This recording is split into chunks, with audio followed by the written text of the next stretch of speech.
ont des mais bons en Ligue arbitres, je sais 1, pas. ils vont pas mettre des arbitres italiens, tu vois. Non, juste Moi, je des mettrais pays des limitrophes. arbitres italiens. Non, mais C'est vrai que c'est le meilleur, ils sont vois- très forts.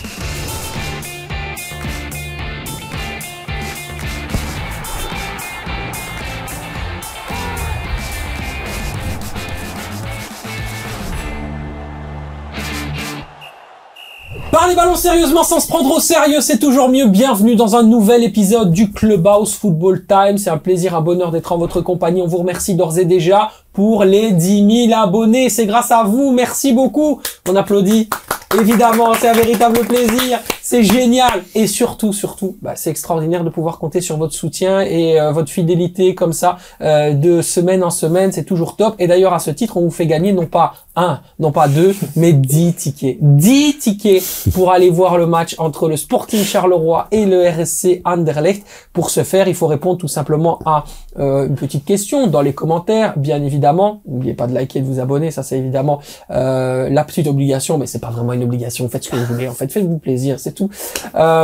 Et puis donc sur ce concours, eh bien il faudra donner tout simplement le nombre de buts qu'il y aura dans le match de Ligue des Champions opposant le Club de Bruges et le FC Bayern Munich, et surtout la minute du premier but. Donc je répète, le nombre de buts et également la minute du premier but. Je vais commencer aussi par saluer, parce que je ne l'ai pas fait, mes chroniqueurs, je ne dis plus aussi piquant que délicieux, mais je salue quand même Xavier. Comment ça va? Moi, ça va pas mal, franchement, aujourd'hui. Je suis content que la trêve, ça y passe et qu'on soit de retour ici. Voilà, et puis comme chaque mois, on a notre consultant de rêve, notre consultant star, l'homme au plus beau sourire du monde, Felice Matsue dans la maison. Comment ça va? Ça va, merci, mais que de qualité que tu m'octroies aujourd'hui. Oh, je suis content de te voir, quoi. C'est gentil. Sympa, passe un bon moment. Voilà, c'est toujours comme ça, mais Merci. c'est un peu la chaleur italienne, hein, tu sais ce que c'est.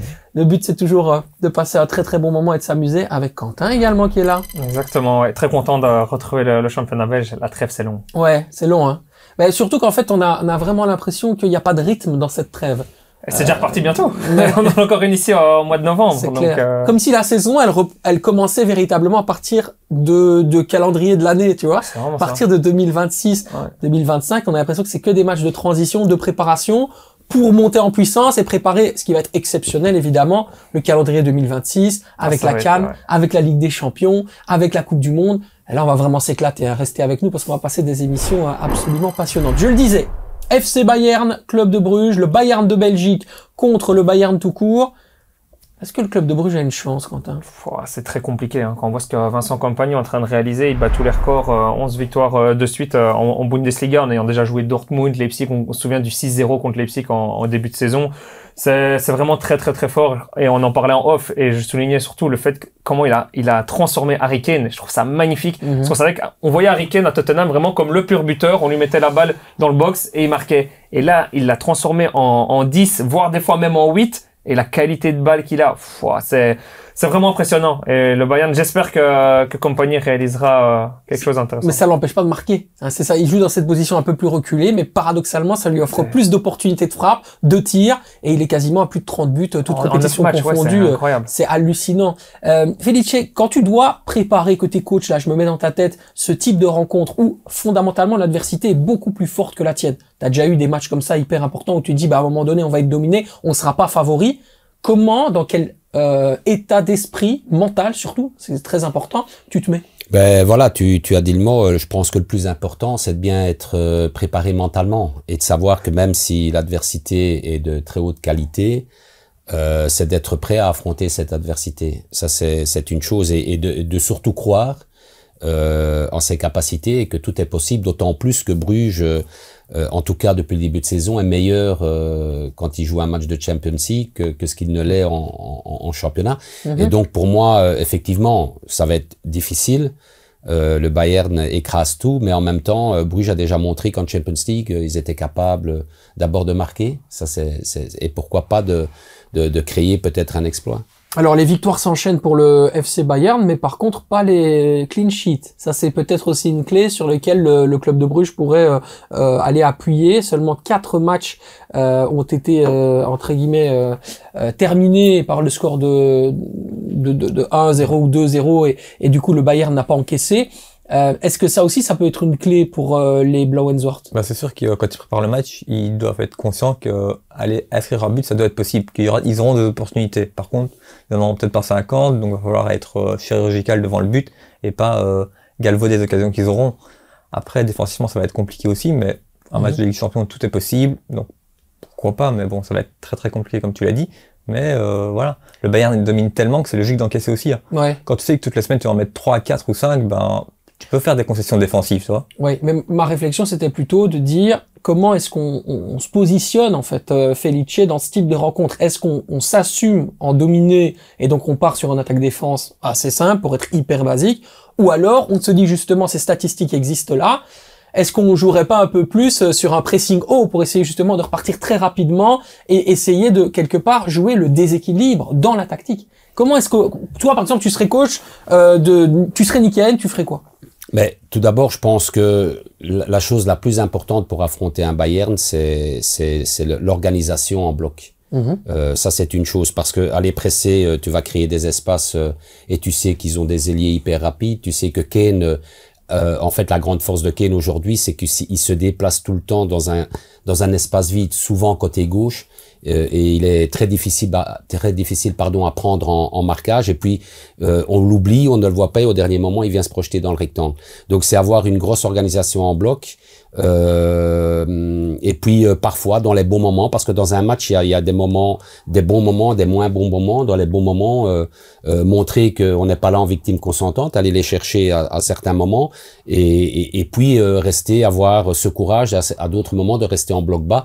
Parce que je suis certain qu'ils auront des espaces dans les transitions et dans les reconversions. On sait que le Bayern joue très haut, que le Bayern fait du marquage individuel, et il y a on suit l'adversaire, ils suivent l'adversaire très très haut, et des zones très souvent, et donc il y aura des espaces dans les transitions. Intéressant cette analyse, Felice. Quentin, comment tu vois justement toi la physionomie de la rencontre? On parlait d'un attaque-défense. Est-ce qu'il y a des points sur lesquels le club de Bruges individuellement doit appuyer? Est-ce que par exemple la rencontre peut, on parlait des individualités du Bayern, basculer sur certaines individualités du club de Bruges? Est-ce qu'il y a des joueurs qui peuvent faire des différences fondamentales dans ce match? Oui, on pense tous au même. On pense au grec Tsolis qui joue surtout contre une défense du Bayern qui est clairement le point faible. Ils n'ont pas des latéraux qui sont incroyables. Ils ont Sacha Boey qui est de base n'est pas un titulaire indiscutable. Ils ont Konrad Laimer qui joue défenseur gauche parce que Alphonso Davies est toujours blessé. Konrad Laimer n'est pas un défenseur gauche, n'est pas un défenseur, est un milieu de terrain. Upamecano, Jonathan Tah, ça peut faire une erreur individuelle, mais je pense que Tsolis va vraiment aller titiller Sacha Boey, et un Forbes peut clairement aller mettre en difficulté un Konrad Laimer qui de base joue milieu droit et qui là ou milieu défensif, et qui là jouera défenseur gauche, donc qui n'est clairement pas sa place. Donc oui, le club de Bruges doit mettre l'accent, ils doivent analyser le jeu du Bayern, les faiblesses du Bayern, qui est notamment les latéraux, les backs, et c'est là qu'un Forbes et un Tsolis vont être les deux éléments très importants du club de Bruges pour tenter de faire une différence. Allez, ta prédiction très rapidement avant de passer à la JPL. C'est au Bayern en plus, donc quand même un 3-1. Oui, mais t'inquiète pas, tu peux mettre le Bayern gagnant. Parce que je sais que tu préfères les clubs belges, mais je pense que ça va le faire pour le Bayern. Je reste toujours objectif dans tout ce que je dis, donc 3-1 pour le Bayern. On ne doute jamais de ton objectivité, cher ami. Jamais. Felice, 3-1 pour Quentin, tu dis la même chose? Non, je dis pas la même chose. Après, j'ai envie de croire à un exploit de Bruges. Donc voilà, je vais dire 2-2. Allez, 2-2. Xavier? Moi, je pense à 3-0. 3-0, et moi je dirais un peu comme toi, à mon avis, ils vont se prendre une certaine casquette. Je dirais même 4. Allez, 4-0. À vous de nous dire, évidemment, comme d'habitude dans les commentaires, le pronostic que vous pourriez donner si vous regardez évidemment cette émission un petit peu plus tôt. Eh bien, ça fait toujours plaisir d'avoir vos prédictions à vous. Allez, on démarre avec tout simplement la grosse surprise du moment en Jupiler Pro League. On ne s'y attendait pas, on ne s'attendait pas à les voir si haut. Zulte Waregem, vainqueur 4-1. Ils leur ont mis une véritable tannée face à la Gantoise de l'Eco qui ne va pas bien du tout. Est-ce que maintenant qu'ils ont franchi le pas de cette 6e place, ils pourraient y rester, Zulte Waregem? Quentin? Pouvoir, oui. Est-ce qu'ils vont le faire? Je pense pas, parce qu'on a toujours dans cette première partie de saison, ce premier tiers de saison, l'euphorie des promus. On l'a connu les années précédentes où le promu, c'est là qu'ils prennent les points, c'est là que Dender s'est sauvé l'année dernière, etc. C'est là que la Louvière prend pas mal de points grâce à des clean sheets. Donc après, je pense que quand les clubs un peu plus entre guillemets huppés vont passer à la vitesse supérieure, vont potentiellement se renforcer au mercato hivernal, ils feront peut-être une différence pour éjecter Zulte du top 6, mais je leur souhaite, parce que franchement, ils réalisent de très très bonnes performances. Et moi, je le revendique depuis longtemps dans les émissions que pour avoir des résultats aussi, il faut trouver un 11 et se garder à ce 11, avoir une solidité. Et le coach ne change quasi jamais son 11, parce que c'est un 11 qui fonctionne. Et on le voit dans les résultats, ils sont très très très très bons. Ouais, c'est assez intéressant aussi la progression qui est en train de se mettre en place tout doucement, match après match. Il y a vraiment une loi des séries du côté de Zulte Waregem. Effectivement, après, voilà, tu parlais de Dender qui était bien en début de saison par rapport à un promu. Je pense qu'ici la route de Zulte est quand même un peu différente, à savoir que Zulte n'a pas très bien commencé sa saison en termes de points et de résultats, mais que dans le contenu de tout ce qu'ils ont montré dans leur match, c'était pas trop mal. Et que donc pour moi ils sont pas dans une excitation d'une montée, mais ils sont dans une structure voilà bien faite où aujourd'hui par rapport à leur contenu, ils arrivent à faire des résultats. Et donc, très honnêtement, ça m'étonne pas qu'ils soient là. Après, est-ce qu'ils vont y rester tu le disais, c'est peut-être quelque chose de plus difficile pour une équipe qui vient de monter. Mais en tout cas, en termes de joueurs individuels et en termes de structure collective, quand tu mets 4 buts à Gand, même si Gand avait des blessés, pas mal de blessés de dernière minute. Offensif dans ce match-là, oui. Mais on sait que Zulte excelle aussi par ses joueurs, on en parlera peut-être tout à l'heure, par ses joueurs offensifs. Ils ont de la vitesse, de verticalité, ils ont de la qualité technique avec Ehrenberg, ils ont de l'infiltration. Donc, je suis pas étonné, mais quant à savoir s'ils vont y rester, ça va être peut-être un peu plus difficile. Et sur le match, Xavier, est-ce que c'est plus Zulte Waregem qui a été fort ou à l'image de ce que disait notamment après le match l'Écho, ces joueurs qui ont complètement lâché mentalement et qui ont un vrai problème qui se pose encore par rapport à la saison dernière où en fait les mêmes signaux, les mêmes symptômes étaient révélés, c'est-à-dire une équipe qui flanche quand elle doit faire la finalité et qui a du mal à marquer. Donc clairement, c'est vrai que Zulte a fait un bon match, ça va pas leur retirer leur victoire et ils la méritent, mais c'est vrai que quand on parle de Gand, bon, il y avait déjà 4 absents parmi les 11 titulaires habituels, donc ça fait quand même presque une demi-équipe, même si c'était majoritairement que des joueurs offensifs. Mais oui, les joueurs, alors qu'ils étaient dans une bonne spirale à Gand, qu'ils enchaînaient les victoires, ils avaient peut-être 12 sur 15, enfin un truc ainsi, donc ils pouvaient même, s'ils remportaient le match, je pense qu'ils finissaient même 3e à la terme de la journée. Mais oui, quand tu vois les erreurs de Van der Heyden, de Duverne sur les 2 premiers buts, tu vois que les joueurs, ils étaient pas dans le match. Enfin, je sais pas ils ont peut-être mal dormi, j'en sais rien, mais quand tu vois le match, tu te demandes même s'ils étaient vraiment sur le terrain au final, que les erreurs qu'il y avait, parce que c'est 4-1, mais pour le même prix, ça peut être 5, 6, 7, et j'exagère, mais... Je sais pas si c'est pas les signaux aussi, peut-être que je vais trop vite en besogne, mais d'un groupe qui a déjà un petit peu lâché son coach. Je dis ça parce que je connais un petit peu Ivan, et vu la façon drastique et sévère avec laquelle parfois il entraîne, très rapidement il peut se mettre des joueurs à dos. Et sur ce genre de phase, il y a peut-être aussi... Ouais, mais juste avant la trêve, ça allait très bien. Ouais. Voilà. Toi, ils faisaient comme je dis, ils faisaient 4-5 victoires d'affilée. Ils étaient dans une bonne dynamique, ils étaient revenus, ils avaient pris quelques victoires. Moi, je pense pas. Je pense que c'est un match sans. Je pense que voilà, les joueurs gantois l'ont pris à la légère. Le fait d'avoir des absents, ok, ce sont des joueurs offensifs, mais il faut pas sous-estimer dans une structure de possession de balle, de pouvoir se créer des occasions, de mettre l'adversaire dans le doute mentalement. Ça passe aussi par les joueurs offensifs. Et quand des joueurs offensifs de qualité sont pas là, t'as moins peut-être de possession, tu te crées moins d'occasions, l'adversaire est plus confortable mentalement, et donc il peut ressortir dans le match comme ça s'est passé. Donc très honnêtement, je pense pas que les joueurs, il y ait un problème entre les joueurs et Ivan. Je pense que c'est un match à oublier, comme il l'a dit, voilà, effacé. Après, moi je trouve que sa communication n'est pas bonne dans le sens où il tire quand même à balles réelles sur ses joueurs. Et un joueur qui peut être à la limite mentalement ou qui était sur le banc, qui a sa chance, le joueur a enfin sa chance. Après le match, le coach lui tire sur ses joueurs dans la presse et dans la communication. Je pense pas que c'est comme ça que tu vas justement motiver ton groupe. Et justement, c'est là qu'on voit la différence, c'est que j'ai l'impression que Ivan Leko se base vraiment sur son 11.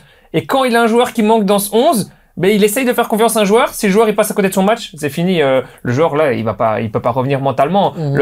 J'ai ma chance, je l'ai raté. Ça arrive à tout le monde de rater sa chance. Et le coach lui tire dessus après à l'interview. Je trouve pas ça idéal pour avoir une cohésion d'équipe. Et on sait qu'une cohésion d'équipe c'est important. Et tu gagnes pas un championnat où tu fais pas des bons résultats avec seulement 11 joueurs. C'est avec tout un groupe que tu vas plus loin. Donc ouais. Il y a aussi peut-être un peu de frustration dans le chef d'Ivan Leko de ce qu'il pourrait appeler lui un mercato raté parce qu'il y avait des promesses qui n'ont pas été respectées aussi. Ça aussi, quand on est entraîneur, c'est compliqué, Felice, de devoir assumer une équipe qu'on ne t'avait pas promise. Oui, c'est compliqué. Après, ça fait partie de la vie de l'entraîneur. Hein. On sait quand on signe dans un club et qu'on est entraîneur qu'on n'aura pas tout ce qu'on veut. C'est quasiment impossible, à part peut-être Compagnie ou d'autres aujourd'hui dans des clubs comme ceux-là. À part Liverpool, à part Chelsea, il y a des millions et des millions de transferts qui sont possibles, donc c'est plus simple et plus facile d'avoir ce qu'on veut. Oui, il faut pouvoir assumer en même temps et pas, moi je suis pas du genre, en tout cas, à pleurer parce qu'on n'a pas eu celui-là ou celui-là. Il faut assumer avec le groupe qu'on a et avancer.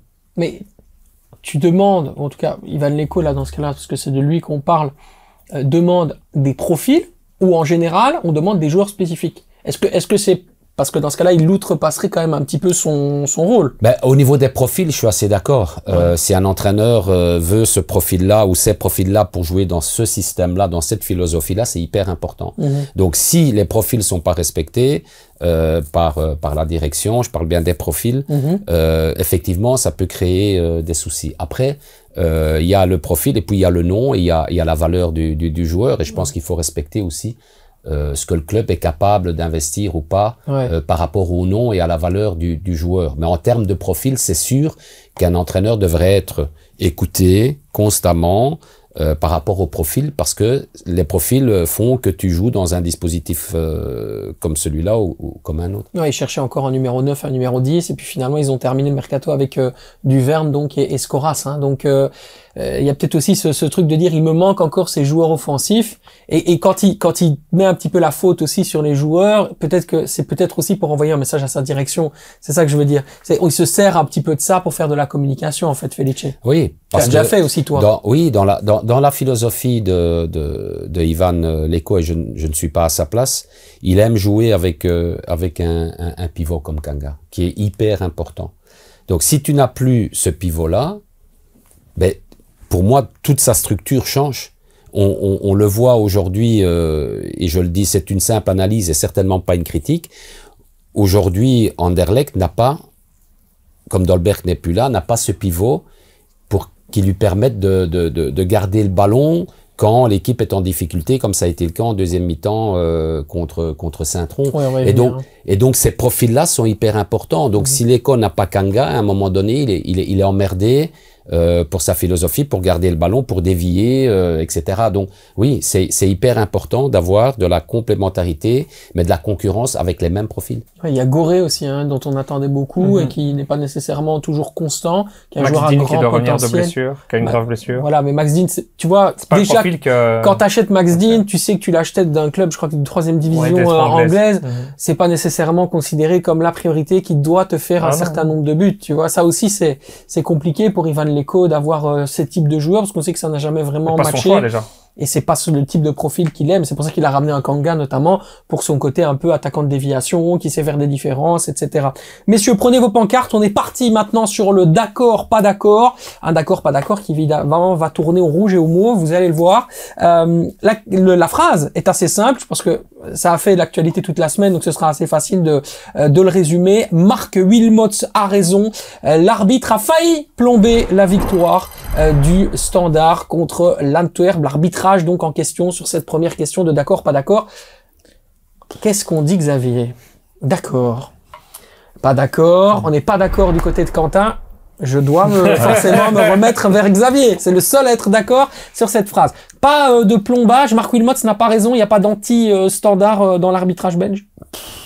Non, je crois pas qu'il y a vraiment d'anti-standard. C'est vrai qu'il y a certaines décisions qui sont toujours un petit peu limites, mais bon, le problème c'est qu'en Belgique l'arbitrage est tellement ouais, je pense pas que en fait, c'est pas l'arbitrage qui a plombé le match. L'arbitrage n'a pas aidé, a certainement fait que les supporters dérivent, mais c'est plus les supporters qui ont failli faire en sorte que le Standard ne prenne pas les 3 points. Mais c'est sur quoi que tu es d'accord? Alors sur le fait que Marc Wilmots a raison dans ses propos, en disant que le Standard n'est jamais vraiment avantagé, il y a un 2 poids 2 mesures, c'est ses propos à lui?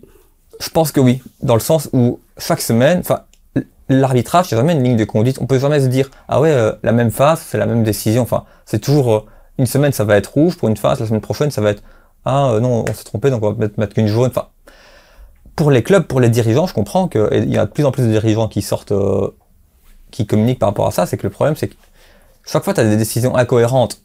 Donc, sur quoi même pour un joueur, c'est compliqué. Tu vas, cette fois-ci, tu vas peut-être avoir peur d'aller au ballon parce que tu vas prendre une rouge alors que je touche pas le joueur ou des trucs comme ça. Donc, je pense que... Tu es en train de me dire que l'incompétence des arbitres va changer le comportement des joueurs sur le terrain. C'est ce que tu es en train de m'expliquer là. Bah ça peut, au bout d'un moment, trotter dans la tête des joueurs, oui.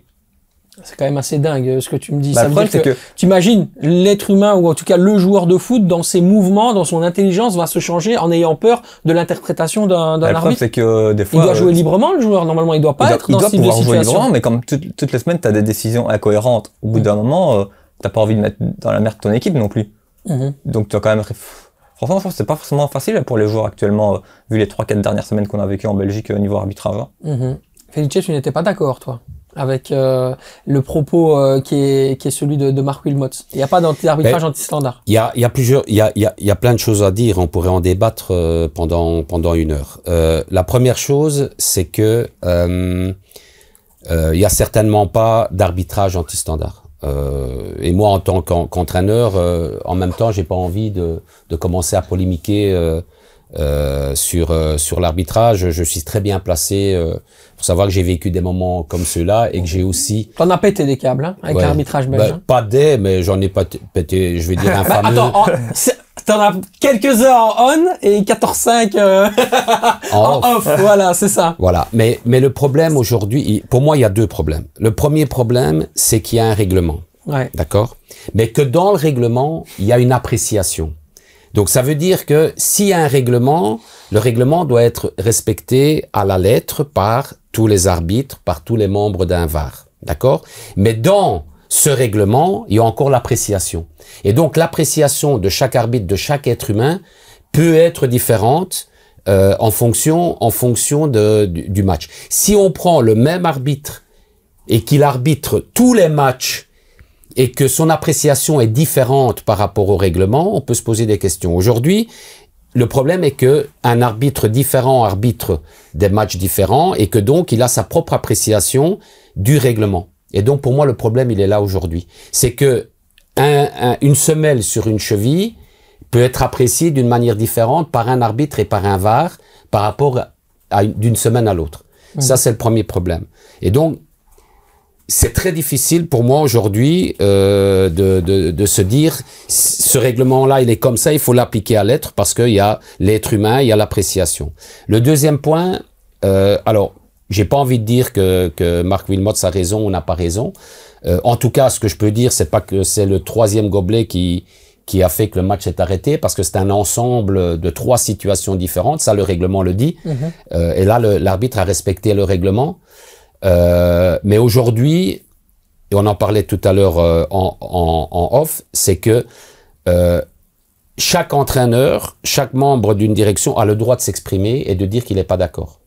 D'accord? On a le droit, aujourd'hui en Belgique, on est dans un pays démocratique, on a le droit aujourd'hui de dire qu'on n'est pas d'accord par rapport à une situation. À partir du moment où on est correct, qu'on n'est pas vulgaire, qu'on est respectueux, on a le droit, je suis désolé, de dire qu'on n'est pas d'accord. Mais dans le football belge, aujourd'hui, dès que tu dis que tu n'es pas d'accord, tu as une amende financière et tu es suspendu. Alors, je l'ai dit ben si, moi je suis bien placé pour le savoir. En fait, et quand tu payes 5 000 € d'amende en tant qu'entraîneur, parce que tu as été un peu excité, t'étais pas d'accord avec l'arbitre pendant le match, donne-moi un métier aujourd'hui dans le monde entier où quand tu n'es pas d'accord avec ton directeur ou que tu n'es pas d'accord avec ton entreprise, que tu l'exprimes sereinement, calmement, sans être vulgaire, on te met une amende et on retire ton boulot pendant 3 semaines. C'est l'impact public et les nuisances de la notoriété et de l'honneur, enfin je veux dire légalement, c'est ça que le droit réprime.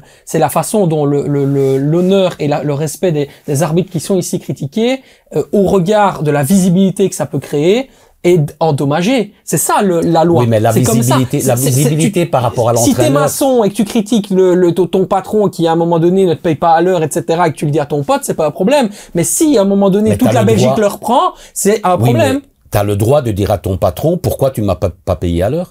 Je suis en droit de recevoir mon salaire à l'heure. Oui, mais là, il est pas en train de dire ça. Là, il est en train de faire un complot en disant que l'arbitrage est contre le standard. Oui, c'est ça qu'il explique dans ses propos. Moi, ce que je dis, je ne parle pas de ses propos. J'ai dit tout à l'heure, c'est pas que je suis d'accord ou pas d'accord avec Wilmots dans ses propos.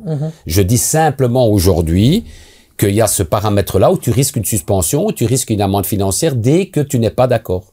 Voilà, c'est simplement ça. Dès que tu n'es pas d'accord. Dès que tu n'es pas d'accord et que tu le dis ouvertement, ok, tu risques une amende financière. Et quand Felice Matsu se présente au micro de toutes les télés et que c'est repris en disant qu'il n'est pas d'accord, peut-être que ça va avoir des préjudices. Tu vois, tu causes préjudice à autrui. C'est ça qui fait en sorte que tu as des amendes. C'est ça que je veux dire. Donc on doit entraîner, fermer sa gueule, même non, quand on se sent abusé. Moi, je comprends le principe, mais je comprends également la loi. C'est-à-dire que si tu lis la loi, c'est ça qui est réprimé. C'est pas le fait que tu t'exprimes. Mais je veux bien lire la loi, mais la loi, elle est pas correcte. Elle est pas cohérente dans le football. Elle est pas cohérente. Il y a pas de loi quand tu es ingénieur chez Electrabel qui dit que si t'es pas d'accord dans les raccordements de ces fils-là, tu reçois une amende. Ah, attendez, il n'a pas encore été condamné. On est d'accord, c'est des menaces. Non, moi je l'ai été. Vorag avait été condamné à... Vorag l'a été, moi je l'ai été. Après, les contenus, il faut bien analyser les contenus. Je suis d'accord avec ça. Si tu commences à être agressif, si tu commences à être vulgaire, si tu commences à descendre tout, ok. Mais à partir du moment où tu exprimes un avis, un désaccord, voilà, ça doit en rester là. Ouais, c'est vrai que Marc Wilmots a un ton, en tout cas, qu'on aime beaucoup quand il est consultant. À mon avis, ça plaît un peu moins à la fédération et à la Pro League quand il est dans son rôle de directeur sportif du Standard. Il dit ce qu'il pense. Ouais. Il dit ce qu'il pense. Donc comme Mehdi Bayat, la fois, il n'y a pas longtemps également. Mais oui. Donc on ne peut plus aujourd'hui dire ce qu'on pense. Fondamentalement, le problème il est là. Le problème il est là. Mais non, tu peux le dire, mais c'est juste que tu dois assumer derrière les conséquences de ce que ça peut porter comme parole. C'est juste ça. À partir du moment où c'est respectueux, pour moi, il ne doit pas y avoir de conséquences derrière. Quentin, ton avis sur cette situation globale? Parce que c'est triste aujourd'hui au Standard, ça fait 2 semaines qu'on parle du club, et quelques semaines en tout cas qu'on ne reparle plus de football. Ça, c'est quand même dommage. Oui, surtout qu'ils ont été meilleurs que l'Antwerp. Si on doit revenir à parler du football, c'est une victoire complètement méritée du Standard. J'étais au stade, donc je peux en témoigner. C'était une équipe de l'Antwerp qui était complètement décevante, qui même à 11 contre 10 était inexistante. Et moi, si on doit revenir 2-3 mots sur l'arbitrage, moi, ce que je prône, je suis d'accord avec Xavier, c'est qu'il y a aussi avec Felice, c'est qu'il faut avoir une cohérence. C'est une cohérence parce que je peux comprendre la frustration d'un directeur sportif. Si quand tu joues un derby, en plus, quand tu joues un classico, qui a une semelle qui a pas rouge, qu'après ton joueur là est poussé et reçoit une semelle rouge, ben tu peux sentir l'injustice à ce niveau-là. Et donc il faut une cohérence, c'est-à-dire ben quand c'est semelle c'est rouge, quand c'est pas semelle c'est pas. Enfin, il faut vraiment et pas l'appréciation de l'arbitre. Voilà. Là je suis 100% d'accord. Et un truc que je trouve que personne ne mentionne et je trouve qu'il pourrait être intéressant en Belgique, c'est pourquoi pas dans des gros matchs avoir des arbitres étrangers. Parce qu'on sait qu'il peut avoir aussi ce problème de la Flandre, la Wallonie. Ah, lui, il a habité à Liège pendant X temps. Ah, ben lui, il vient de Flandre. Lui, tu perds un peu d'ancrage local, quand même. Ouais, mais je trouve mettre dans des fois des arbitres étrangers. Tu mets un arbitre français, tu mets un arbitre hollandais, tu mets un arbitre luxembourgeois s'ils ont des bons arbitres, je sais pas. Ils vont pas mettre des arbitres italiens, tu vois. Non, juste moi, je mettrais des arbitres italiens. Non, mais c'est vrai que c'est le meilleur, ils sont très forts. Tu vois, juste des pays limitrophes, parce que des fois, alors, ça peut aussi inciter les supporters à se dire, ah, ben lui, c'est un pro flamand, du coup, il va arbitrer contre le Standard, il va arbitrer contre Charleroi. Mais quand tu vois le niveau aussi, je suis d'accord, parce que quand tu vois, par exemple, j'ai commenté Roma Inter ce week-end, tu vois le niveau d'un David Massa, tu vois le niveau de nos arbitrages aujourd'hui. T'as une montagne de différence, quoi, tu vois, c'est assez dingue. Après, il y a des arbitres aussi qui sont... On a plus de Blakera aujourd'hui, tu vois. Ouais, mais il y a des arbitres aussi étrangers qui ont aussi des petits soucis, notamment en France, ici, ce week-end, où ça arbitre ça siffle un hors-jeu sur une rentrée en touche, qui a fait notamment à Saint-Etienne, ce week-end, l'arbitre, en Ligue 2, où l'arbitre siffle un hors-jeu alors qu'il y a une rentrée en touche, alors que c'est la base aussi du règlement. Mais non, pour revenir à ça, je pense qu'un arbitre étranger, pour pas avoir ce souci communautaire de notre pays, dans les grands matchs, bien sûr, on peut pas se permettre dans tous les matchs. Moi, je suis assez d'accord pour éviter déjà les préjugés. C'est ça. Voilà. Exactement. J'ai pas envie de polémiquer de nouveau sur l'arbitrage belge, mais c'est sûr que dans la tête du public ou des spectateurs, il y a déjà un préjugé. Quand un arbitre francophone arbitre un tel match. On le voit déjà sur les réseaux sociaux. Le match a pouvoir commencer que l'Union belge dit qu'il va arbitrer là. Il y en a déjà qui disent lui ça va être un tel, mais là si, là donc ça. Ces préjugés-là peuvent déjà le problème dans les tribunes commence déjà à ce moment-là, peut-être. Mais avec un arbitre étranger, on efface déjà tous ces préjugés et on démarre vraiment à zéro dans les intentions d'un public. Donc ce serait peut-être intéressant. Ok, je vais appeler Laurine Pareis tout de suite. On va appeler Laurine Pareis, le CEO de la Pro League. On va lui soumettre l'idée du QTN SLN international. Après, honnêtement, pour revenir à ça, honnêtement, je le dis, bravo aux arbitres pour le métier qu'ils font, parce que je voudrais pas être arbitre. J'étais au stade, honnêtement, je voudrais clairement pas être arbitre. Rendez-vous la semaine prochaine pour une nouvelle critique sur l'arbitrage. Et en plus, pas ce week-end-ci, mais le week-end d'après, il y a un Standard Charleroi. Oui, ben voilà. Donc du coup, Je voudrais ça pas va, être arbitre par ça va encore jeter des balles de tennis ou des rats sur le terrain, et puis après on va encore arrêter le match. Non, ça va être sympa. Ils feront rien. Non, mais de toute façon, aujourd'hui, c'est ça le problème, c'est qu'on n'a plus de limites. Il n'y a plus aucune limitation. Le football devient de plus en plus violent. Ça, c'est un état de fait. Et derrière, on n'a pas de réponse à ça. Et donc, les règlements et je pense les dispositions des articles de loi sur le droit du football, pour moi, ne sont pas du tout en cohérence avec la réalité des faits. Et la violence, on ne va pas arrêter si on se base sur les amendes qui seront données, ce qui se passe sur le terrain. On n'a aucune solution à ça, et c'est une pente glissante. Il faut trouver la solution précise et exacte. On a changé déjà 3 fois ou 2 fois de règlement. Et changera encore. Oui, et on voit qu'aujourd'hui, on est encore dans les problèmes. On change de règlement parce que une équipe, enfin, en tout cas, des supporters qui sont responsables de l'arrêt d'un match, ben, son équipe en subit les conséquences, elle est battue 3-0. Maintenant, on en revient à autre chose, on recommence le match, mais on voit qu'il y a aussi des problèmes. On doit voir ça parce qu'imaginons un supporter anversois qui est avec des amis, avec lui, dans les supporters du Standard, qui a un gobelet, le lance sur l'arbitre volontairement. C'est-à-dire que, du coup, son équipe préférée doit gagner parce qu'il est dans les supporters adverses, on considère que c'est un supporter. C'est pour ça le problème, et comme je te dis, on n'arrive pas à trouver cette solution, et je pense que ça va être quasi impossible de trouver cette solution parce que t'as tellement de scénarios possibles qui vont faire que, ah ben, là, ça va être ça, là, ça va être ça, là, ça va être ça. Et il y a même ici, il y avait quand il y a eu le jet, j'étais dans le stade, donc il y a eu le jet du gobelet, donc du coup qui a fait l'arrêt du match. Il y a des supporters qui se sont dit, est-ce que c'est pas un supporter anversois qui était, parce qu'on sait que c'est le côté un peu plus des familles et tout là-bas au niveau de la tribune du Standard. Ouais, c'est de la C1. Ouais. Mais du coup, est-ce que c'est pas un supporter anversois qui aurait lancé un gobelet? De dire, mais comment un supporter du Standard aurait pu lancer un gobelet, savoir que c'était l'arrêt du match, donc il y en a qui mettaient l'hypothèse. Donc, ça veut dire qu'imagine, tu mets le fait que si il y a le match qui est arrêté par forfait pour l'équipe, parce que ça vient du côté supporter Standard, tu vas voir ça aussi, c'est un problème. Ils auraient pu le faire si c'était la tribune H1 qui est effectivement vouée aux joueurs et aux amis, aux familles. Mais la tribune C1. Non, mais je veux dire, mais ça vient du côté-là, ça peut être en dessous, quoi. Après, elle a aussi les supporters qui voulaient attraper l'autre supporter. Enfin, ça va. Mais c'est ça. Et aujourd'hui, le temps alloué au Standard de Liège a été essentiellement utilisé pour parler de l'arbitrage. Je trouve ça extrêmement dommage. Alors évidemment, on se rattrapera hein, dans le football, le Football Time Award. On dira un petit mot sur un joueur qui monte en puissance au niveau du Standard et qui est un joueur qui fait du bien d'ailleurs au collectif de Vincent Evrard, pour revenir un peu sur une analyse du fameux game changer que toi tu utilisais ces dernières semaines avec Rafiki Saïd.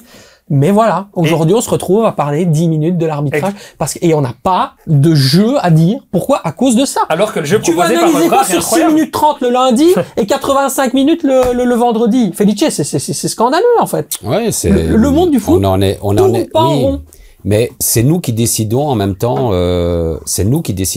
nous, la presse, les médias, qui décidons de parler de ça. Après, on doit aussi, parce que on doit aussi, mais c'est le fait d'en parler qui fait qu'on doit en reparler et et que finalement on en reparle. On pourrait très bien parler que du football, que du contenu et ne pas s'étendre sur tout ce qu'il y a autour. Après, ce sont des choses importantes et on sait que l'extérieur est intéressé par toutes ces situations. Et c'est ce que disait Marc Wilmot, l'arbitre est devenu la star du match parce qu'on ne parle plus que de ça. Ouais, moi j'aimerais bien en fait cette semaine quand on a vu la sortie de Jonathan Lardo qui disait qu'il n'y avait pas d'erreur, enfin qu'il était d'accord avec les décisions prises. Mais plein de fois, les semaines précédentes, chaque fois, il se dit, on aurait aimé voir un carton rouge, on aimerait, l'arbitre s'est trompé et tout ça, mais il n'y a jamais de communication sur les sanctions, je sais même pas s'il y en a, sur les sanctions que les arbitres pourraient recevoir. Dans d'autres pays, il y en a. Par exemple, en Serie A, un arbitre, début de saison, il y a Milan, je sais plus contre qui, premier match de saison, l'arbitre, il y a un penalty scandaleux qui siffle pas, et la fédération communique que cet arbitre-là, pendant X semaines, il va être relégué, il va aller arbitrer qu'en Série B, par exemple. Je pense que pour beaucoup de supporters, s'il y avait des sanctions ou autres qui sont communiquées, ok, cet arbitre-là, cette semaine, il n'a pas vu le carton rouge, il aurait dû le faire. Pendant 3 semaines, il va aller arbitrer en Challenger Pro League, par exemple. Oui. Pour l'œil des supporters, je pense que ça diminuerait la pression vis-à-vis des arbitres. Et la communication directe, relayée, c'est-à-dire l'arbitre avec le micro, c'est vraiment la clé. C'est ce que j'allais dire. C'est exactement ça, parce que si tu dis l'avis des supporters, est-ce que les supporters vont savoir? Mais mettez même un micro dans le stade, mettez la communication de ce que la VAR dit à l'arbitre. Mettez la communication de ce que l'arbitre dit. Par exemple, il y a ça en MLS, quand l'arbitre va voir la VAR, il s'arrête, il arrive à l'entrée du terrain, et il dit directement, le joueur a fait ça, j'estime que c'est ça, je dis que c'est ça, donc il a un carton rouge. Et la communication de la VAR et de l'arbitre, des fois ça prend 5 minutes, mais mettez-nous les audios, on voit notamment la pub en France avec une certaine chaîne de fast-food où ils font justement la parodie où ils parlent qu'en ayant mangé un hamburger et tout, mais je sais pas, pendant 5 minutes, qu'est-ce que vous dites, quoi. Nous, on est vraiment, en tant que spectateur, dans l'incohérence, l'incertitude, on sait pas ce qui se passe. Est-ce que vous hésitez parce que quel est le jugement pour la rouge? Non, expliquez-nous. Je pense que ça diminuera la frustration des supporters de savoir quel est l'avis, parce que normalement c'est les personnes qui connaissent le règlement et appliquent le règlement à la lettre. Quel est l'avis des professionnels de savoir pourquoi il y a carte rouge là-dessus? Ça clairement. Allez, on va terminer sur ce chapitre un peu long, mais ça devait être dit cette semaine. On part maintenant sur le Sporting d'Anderlecht avec la deuxième phrase de ce d'accord, pas d'accord, avec 2 victoires en 8 matchs à l'extérieur. Le RSC Anderlecht prouve qu'elle est une équipe faible mentalement, incapable de tenir un résultat. Est-ce qu'on est d'accord ou pas d'accord avec cette phrase? Xavier est d'accord, Felice, il est d'accord aussi, et Quentin est d'accord également. Xavier? Mais c'est vrai que mentalement, ils n'arrivent pas à tenir un résultat. Après, ils perdent pas, parce qu'ils ont seulement 2 défaites depuis le début de la saison. C'était une face à l'Union, bon, ça peut se comprendre, et l'autre c'était en 2 matchs européens. Donc voilà, mais ils font beaucoup trop de nuls parce que ils n'arrivent pas à tenir un résultat. Ils ont peut-être pas, comme disait, je sais plus si c'était en off ou tantôt, Felice, un point d'appui devant pour pouvoir remonter le ballon et aider l'équipe quand elle souffre un petit peu. Mais oui, on dirait que le problème, c'est que dès qu'ils mènent, t'as l'impression qu'ils se relâchent. Il y a 10 minutes, un peu comme j'ai l'impression l'année passée aussi, où il y a 2 ans, le Standard aussi, dès qu'ils menaient à 0, après ils jouaient hyper bas, et évidemment après tu te fais avoir et t'encaisses et tu gagnes pas le match. Et je pense que c'est ça, mentalement, il doit vraiment avoir le déclic. Le match, on a marqué, le match n'est pas terminé, on doit aller encore au bout, se battre encore, peut-être aller un peu plus au duel pour vraiment finir le match. Et ouais, ce petit déclic-là, et maintenant tu peux plus dire que c'est tout le temps des jeunes, qu'ils ont quand même plusieurs saisons en D1A, tous les titulaires majoritairement. Donc t'as plus l'excuse de la jeunesse, quoi. Oh, mais dans les faits, le jeu, c'est quand même diamétralement opposé de ce qu'est l'identité d'Anderlecht. Je suis désolé, Felice, aujourd'hui, te mettre comme ça le cul par terre en deuxième mi-temps, alors que, très honnêtement, t'es un club assez dominateur, tu mènes au score, etc. C'est pas Anderlecht, en fait. Mais, de nouveau, ici, pour moi, il y a le paramètre mental, effectivement, où peut-être qu'en menant 1-2 à Saint-Tron, ils s'étaient vus finir le match sans dégâts, d'autant plus qu'ils auraient pu mener 1-3 de nouveau sur une situation hyper litigieuse dont on en a parlé. Enfin, tout le monde en a parlé, hors-jeu, pas hors-jeu. Donc pour moi, il y a le problème mental qui est peut-être un peu plus fragile, mais il y a l'autre paramètre dont j'en parlais tout à l'heure, c'est que à un moment donné, que ça soit Anderlecht ou pas, dans un match, il y a des moments forts et des moments faibles. Et dans les moments faibles, comme ça a été le cas sur leur deuxième mi-temps, ils ont besoin de ne pas perdre le ballon immédiatement, de garder le ballon, de permettre au bloc de remonter, de respirer et d'actionner des situations. Ce qu'ils savent pas le faire, en tout cas sur cette deuxième mi-temps, n'ont pas su le faire par rapport aux profils qui sont sur le terrain. Et d'où tout à l'heure, on en parlait avec l'Eco, on en parle ici avec Anderlecht. Pour moi, Anderlecht a besoin aujourd'hui d'un profil en pointe qui peut garder le ballon, qui permette au bloc de remonter, qu'ils aient une meilleure possession dans les moments difficiles comme ils ont eu en deuxième mi-temps. Et ça n'a pas pu être possible sur cette deuxième mi-temps parce que à chaque fois qu'ils ressortaient, c'était des ballons dans les espaces pour Adriano et le ballon était perdu immédiatement ou pas, mais ça revenait de nouveau et donc à partir de ce moment-là, c'est pas pour moi une volonté de vouloir rester bas parce que je l'ai vécu aussi à certains moments. C'est pas, on dit pas aux joueurs vous restez bas, vous protégez le 2-1. Tu t'adaptes à la situation. Tu dois être capable de pouvoir t'adapter, mais par rapport au profil sur le terrain, ils n'en ont pas été capables sur cette deuxième mi-temps. Quentin, cette situation est quand même assez compliquée.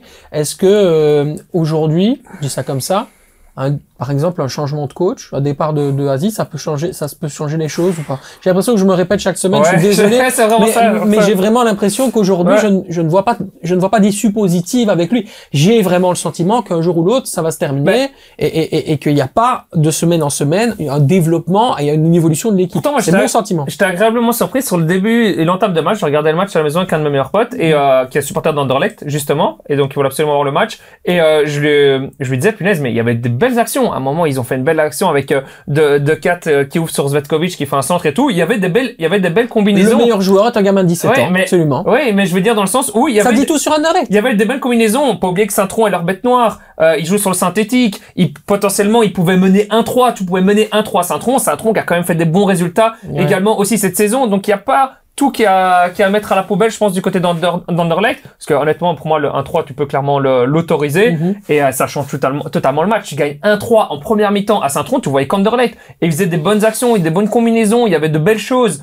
Donc, oui, après, la deuxième mi-temps, le jour et la nuit. Et aussi, on n'en parle pas, mais il faut aussi mettre le mérite à Saint-Tron, qui a réussi à inverser cette tendance. Ouais. Donc, ouais, non, je pense qu'il y avait quand même de belles choses. Et moi, j'ai été, honnêtement, agréablement surpris de ce que j'ai vu en première mi-temps par Anderlecht. Je te prends au mot, allons vers le positif, allons vers la concrétisation des choses, proposons quelque chose. Quel déclic est nécessaire à Anderlecht pour revoir un petit peu, encore un peu plus clairement les choses sur le haut de tableau? Ben, il y a potentiellement jouer à 2 buteurs, parce qu'on sait qu'on a Andrea Bertaccini qui connaît super bien le championnat belge, qui aime bien jouer avec 2 buteurs. Vasquez, Bertaccini. Non, Zvetkovic.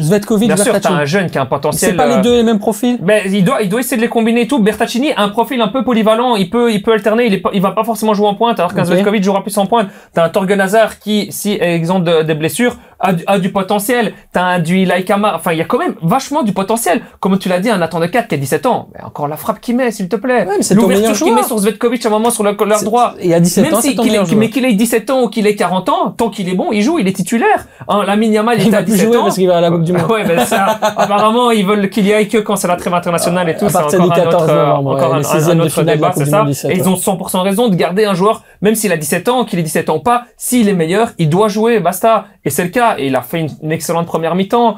Donc, oui, Anderlecht a clairement, je trouve, du potentiel et peut clairement monter en puissance. Que les joueurs qu'ils ont, s'il te plaît. Qu'est-ce que dit le maître tacticien de cette émission sur cette attaque à 2? Est-ce que c'est ça qui peut créer le déclic? D'abord, je suis pas maître, parce que si j'étais vraiment maître, je serais pas ici, je serais dans un club. Donc, ça, c'est une chose. C'est dans le club house. Donc, t'es dans un club. Je suis déjà dans un club house. Il fait plus chaud que sur le terrain dans un club. Non, moi je pense, voilà, il y a de la qualité, comme tu viens de le dire, beaucoup de joueurs de foot. C'est d'abord gagner des matchs avec de la sérénité et gagner un match avec de la sérénité, à savoir pas être toute une mi-temps dans un moment faible ou dans un moment difficile et que les joueurs soient en confiance. C'est une équipe qui a beaucoup de profils qui doivent attaquer, qui doivent proposer du jeu et pas défendre. Et donc, dans les moments difficiles, tous ces joueurs-là qui sont bons techniquement, qui ont du football, doivent défendre. Et donc, ça devient plus difficile. Ils perdent énormément d'énergie. Et donc, qu'ils aient un football ou des moments dans une saison où ils peuvent gagner consécutivement dans la sérénité et facilement un match. Et je pense que ça leur permettra de gagner en confiance. Et puis, pour moi, l'autre paramètre, c'est d'avoir l'équilibre dans les profils offensifs et donc avoir un joueur qui sait garder le ballon, avoir un joueur qui peut partir dans les espaces et avoir plus de verticalité, parce que aujourd'hui, il y a Adriano qui peut apporter de la verticalité, mais j'en vois pas beaucoup d'autres. Merci au Carlo Ancelotti du Clubhouse pour cette très très belle analyse. À toujours retrouver évidemment chaque mois extraordinaire comme d'habitude. La patte de l'expert, c'est lui en fait. Voilà. On aurait dû le renommer la saison dernière. On faisait une patte de l'expert avec chaque chroniqueur qui venait exposer une analyse. Ben voilà, on n'a même pas besoin de lui demander de faire une patte de l'expert, il nous la sort. Merci, grande Felice, bien sûr. On passe au match de la semaine parce que le temps file, messieurs, et on va s'attarder à la rencontre entre l'Union Saint-Gilloise et le Sporting Charleroi. Première réussie pour David Hubert. 3-1, un score qui à un moment donné aurait pu être complètement différent dans la rencontre. On a senti aussi une équipe de l'Union qui a su profiter des moments importants. L'efficacité de cette équipe aussi est à noter. D'une manière générale, est-ce que David Hubert est capable de faire quasiment aussi bien que celui qui l'a précédé, Sébastien Pocognoli? Quand vous regardez ce premier match, est-ce que c'est prometteur? Ouais, ça reste je pense pas que ce soit lié à Hubert. C'est clairement, il est resté dans le schéma tactique qu'on connaît de l'Union, avec le 3-def, avec un pressing haut. Donc je pense que tu peux mettre un autre entraîneur qualifié qui a des bonnes qualités également. Ici, il arrive à bien motiver ses troupes et à redéployer le même schéma tactique. C'est ce qui est l'ADN de l'Union maintenant. C'est ce qui a fait l'ADN de l'Union, c'est ce 3-5-2 avec un pressing haut. C'est ce qu'il a mis. La différence qu'il a fait, je trouve, c'est qu'il a mis un Patrice qui a connu sa première titularisation, notamment parce qu'avant c'était un Kalaili qui a un profil un peu plus défensif. Donc est-ce qu'il a mis aussi pour potentiellement préparer un match contre l'Inter où il va devoir avoir besoin il peut pas jouer avec un Niang et un Kalaili. Kalaili, c'est peut-être ce qu'il fera, hein, mais s'il joue avec un Niang et un Kalaili contre l'Inter, il va se faire tourner. Voilà, on ça te va le être dit, il compliqué, va se faire quoi. tourner. Ça va être vraiment compliqué. Donc Ouais. justement, un Patrice qui a un profil plus défensif peut être intéressant. Donc c'est bien qu'il ait tenté. C'est la seule chose qu'il a tenté par rapport à ce que proposait Pocognoli. C'est une chose qu'il a tenté et c'est bien. Je trouve ça intéressant. Maintenant, on peut pas juger sur un match. Il n'a pas montré qu'il était capable de remplacer Pocognoli sur ce match. Hein. Mais si, justement, parce qu'il n'y a pas de grande différence de ce que proposait Pocognoli, de ce que proposait l'Union d'avant avec ce schéma en 3-5-2. Mais justement, je trouve que c'est après qu'on va juger, c'est dans les grands matchs que là, on va voir la patte de Hubert et si elle est présente. Qui est une patte un peu plus offensive, c'est-à-dire qu'il y a quand même une identité, forcément formation, entraîneur des U18 d'Anderlecht, etc., un peu plus dans la domination du jeu. L'Union ne doit pas se renier, continuer évidemment le modèle qui est le sien, mais est-ce qu'on va pouvoir à un moment donné, au fil des rencontres, dénicher un peu ce talent-là de Hubert? Alors, tout d'abord, comme tu l'as dit, l'Union a un ADN. Et donc, n'importe quel entraîneur va rester cet ADN. Et Ouais. cet ADN, il a été mis en place par un certain entraîneur qui est monté de D2 en D1 avec ce club-là. Il s'appelle comment? Je sais plus. Feli. Très honnêtement, je sais plus. Felice, je pense. Felice. Et donc, je Matsu. pense même que le club a dit C'est sûr. que c'est l'entraîneur qui s'adaptera à l'ADN et au système On le voit. du club. Donc, au niveau du système et de l'ADN et de la manière d'évoluer, il n'y aura pas de changement. Aujourd'hui, je peux devancer un peu tout ce qui va être dit. Est-ce qu'il va mettre sa patte? Oui, Hubert est un bon entraîneur. Il va certainement faire des Mais il sera où le retouches. changement? Il sera où le changement? Mais il y aura pas de changement. Il y aura pas de changement. Les joueurs ont ces profils-là. Les joueurs ont été recrutés par data. Est-ce qu'il y a besoin Et, de changement? et puis, il n'y a pas besoin de changement. Ils ont été recrutés pour jouer avec cet ADN-là, avec ces intensités-là, avec ces datas-là. Et donc, il n'y aura pas de changement. Il y aura peut-être des changements d'animation à certains moments dans les demandes de percussion de ce joueur-là ou de ce joueur-là. Quand Patrice va jouer ou quand Kalali va jouer, il y aura des petites différences. Quand Eladj va jouer ou un autre va jouer, quand Rasmussen, Van de Perre, il y aura, au niveau des attaquants, c'est la même chose. Les demandes des lignes de course seront peut-être différentes. Mais dans les principes de base, il n'y aura pas de changement. Parce que c'est comme ça que l'Union joue depuis 5 ans et que c'est comme ça que l'Union performe depuis 5 ans. Donc, David Hubert va mener, comme Pocognoli l'aurait Mais fait, bien sûr. l'Union Saint-Gilloise au titre. Mais bien sûr, Alex Teclac a déclaré un jour dans un journal... J'adore comment Alex Teclac est devenu une figure d'autorité. Alex est devenu une vraie figure d'autorité. Ça fait déjà deux émissions que je fais. On cite Alex Teclac comme étant véritablement le petit astérix de l'ordre Non, mais du dictionnaire. il a dit une vérité, et c'est pour ça que l'embrasse, j'en d'ailleurs. parle. Il a dit qu'il faut vraiment le faire exprès pour ne pas réussir en tant qu'entraîneur à l'Union. Parce que voilà, les joueurs sont formatés et que le système est formaté et que l'ADN est là. Ouais. L'endroit où je pense qu'on pourrait voir une différence, c'est dans l'ambiance. C'est dans le collectif. Parce qu'on a notamment vu la déclaration de Burgess, qui avait été très étonné que Pocognoli parte, parce que notamment, il était bien aimé du groupe et qu'il apportait vraiment cette cohésion d'équipe et cette ambiance. Et on sait que si tu veux être champion, tu dois avoir un groupe, tu dois avoir un collectif, tu dois avoir une ambiance, tu dois avoir des joueurs qui sont prêts à faire les kilomètres pour les autres et tout. Donc Hubert doit garder ça. Et c'est là que ça va être très important, je trouve. Bon, du côté de l'Union, grosse rencontre évidemment face à l'Inter au moment où cette émission sort.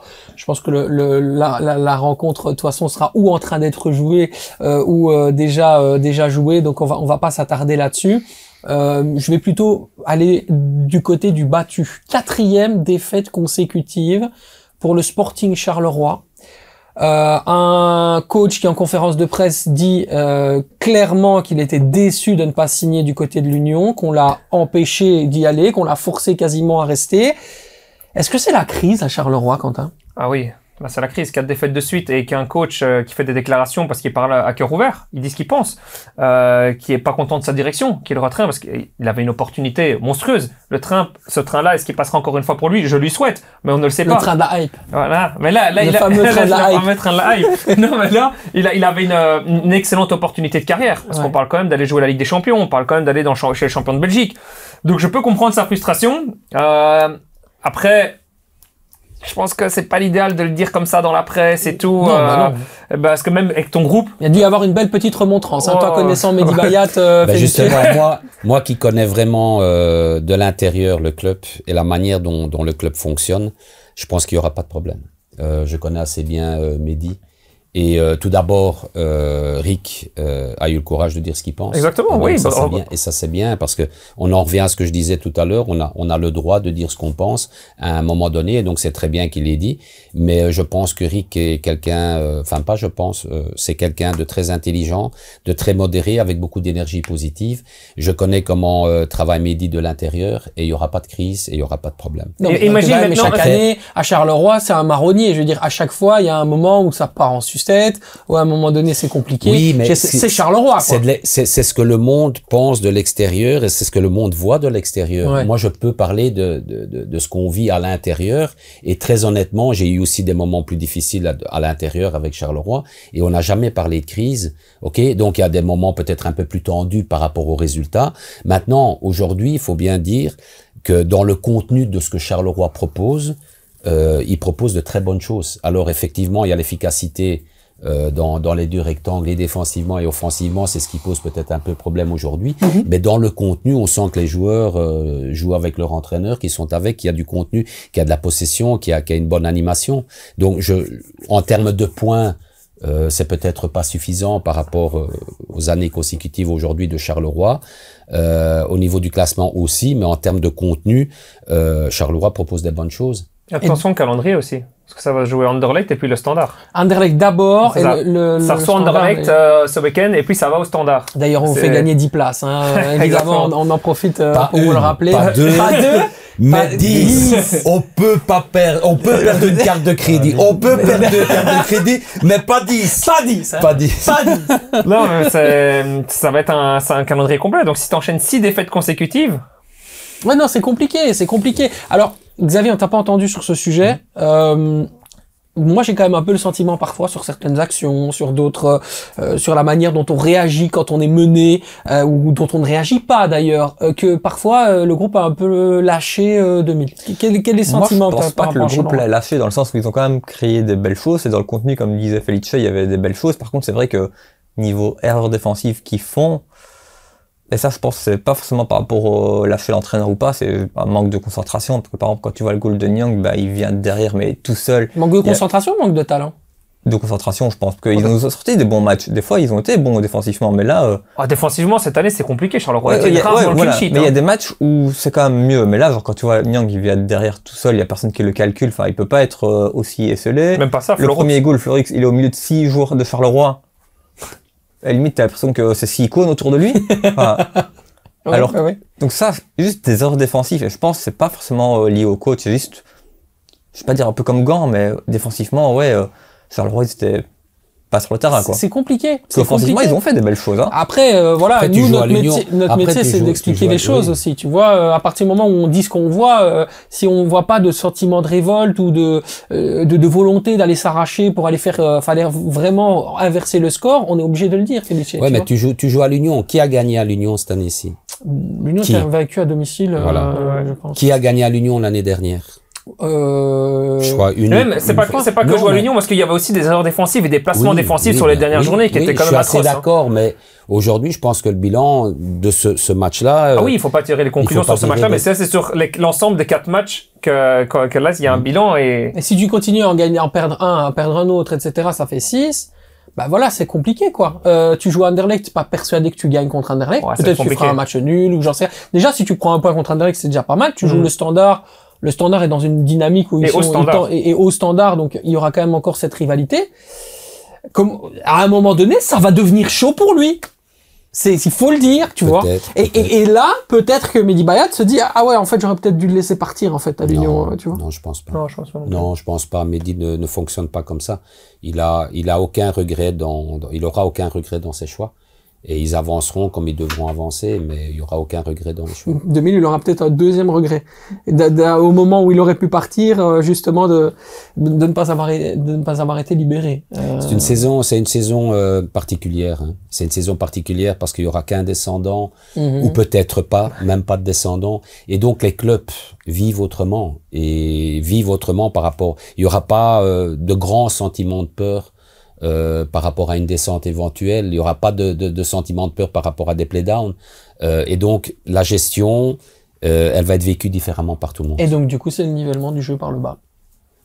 C'est la réalité. Peut-être aussi. Ce qui est évidemment pas du tout quelque chose de profitable pour le développement de notre équipe nationale, oui, mais juste surtout pour la de transition, notre pour revenir à une phase Oui, classique c'est et tout. bien, Et on donc, perd un an, quoi. c'est pour ça aussi que je pense qu'il ne licenciera pas Rick Demil. Rick Demil, qui est un très bon coach, qui a fait du excellent boulot. Je rejoins Felice là-dessus pour dire qu'il y a des choses qui sont proposées qui sont très bonnes et potentiellement là où il faudra mettre le point d'accent et que Rick Demil va sûrement taper des points sur la table, là, c'est se renforcer dans le secteur défensif au mercato hivernal. Quentin, je vais avoir besoin de toi. Tu sais pourquoi? Dis-moi. Parce que c'est l'instant diable tout de suite. Yes, l'instant diable. On va se plonger évidemment sur les dernières rencontres des Diables et la belle victoire d'ailleurs contre le Pays de Galles, qui a vu l'explosion d'un homme, Jérémy Doku, évidemment. Incroyable. Absolument exceptionnel. Alors la question, elle est posée à toi, Quentin. Évidemment derrière, on se fera plaisir de se joindre au débat. À côté de Doku, qui doit être le deuxième ailier titulaire avec la Belgique de Rudy Garcia? Très bonne question. Ça va être une question qui va être importante pour la Coupe du Monde. Déjà, Doku, ça doit jouer à gauche. Il y a un des meilleurs entraîneurs du monde qui a essayé de le tester à droite parce qu'il voulait essayer quelque chose. Il a bien vu que ça n'a pas fonctionné. Il a laissé à gauche. Donc, s'il te plaît, Monsieur Garcia, ne le tente pas à droite. Ne fais pas des expériences à droite. Doku, c'est à gauche. Mais le problème, c'est à droite. Qui mettre? Et là, dans ma tête, il n'y a pas un nom qui me vient indiscutablement. Ça doit être lui à droite. Il a essayé Trossard à droite, c'est pas sa place, c'est fini en équipe nationale. Trossard, il ne doit pas jouer titulaire à droite. On a potentiellement un Luque Bacchio, mais qui doit faire une saison bonne à Benfica pour revendiquer une place de titulaire. Donc ça, c'est potentiellement, c'est pas un titulaire indiscutable. On a potentiellement un ancien international qui n'est plus appelé, c'est Bakayoko, qui est titulaire, lui, en Bundesliga à Leipzig, auteur de 2 buts cette saison. Il joue tous les matchs en tant que titulaire. C'est une bonne chose, mais il faut qu'il arrive à s'imposer et avoir des stats en Bundesliga.